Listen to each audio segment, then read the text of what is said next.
Scott Brown is a former Massachusetts senator and Trump supporter, and he is my guest today.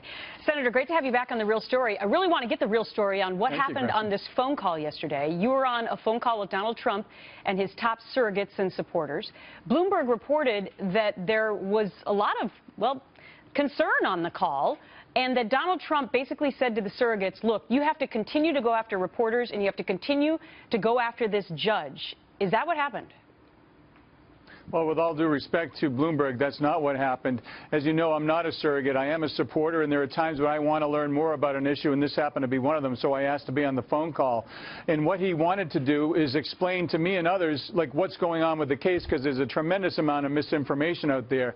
And I found it helpful to understand why he's so adamant about getting out there and really defending and sometimes prosecuting this case on his behalf. He has over 10,000 letters and emails and video testimonies saying how wonderful this course was. So that being said, you know, he has the right as a plaintiff or a defendant. They have the right to get out there and speak their piece about their case. True, but I think the question for voters is, do they really even care about this case?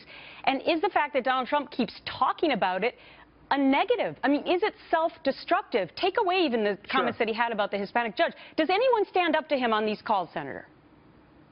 Well, first of all, I asked a very specific question about when we're going to start shifting to Hillary and prosecuting, you know, her lack of experience when it comes to foreign policy and a whole host of other things. So, yes, of course, me and others speak up on a very regular and consistent basis. I'm sure that's why Chris Christie is there today. But when you're looking at this particular case, I remember very distinctly that the Democrats have been pushing, you know, asking the media to ask about this, to kind of detract about the failed candidacy, quite frankly, of Hillary Clinton in the battle between Bernie and Hillary. So every time he sits down, he's asked the question. He's obviously going to answer it, and he feels very adamant that he's right. But he's been bringing this up on his own, this whole Trump University thing. He talked about it for 10 minutes in San Diego last week when it was not provoked.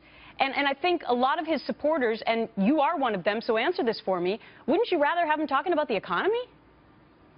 Of course, I'd like him to talk not only about the economy, but also about foreign policy, about ISIS, about a whole host of other things. And here's the beauty of it. All the political pundits and a lot of the folks in the media think that they know how to run a campaign. Quite frankly, some of them have never, ever been part of a campaign. And the good news is that there's still time. Hillary is really not the official nominee, even though the superdelegates are pledged. But we have time to prosecute that case. Okay, but does he get over this hurdle, Senator?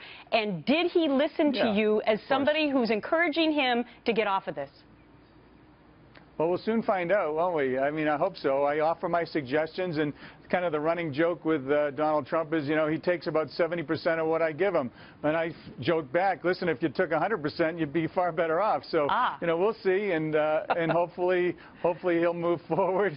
And, you know, one thing I've learned is that he is learning and growing, and bringing in more and more people to give him that good guidance, and we'll see what happens. Thank you so much for The Real Story on that phone call. Senator, we'll see you soon.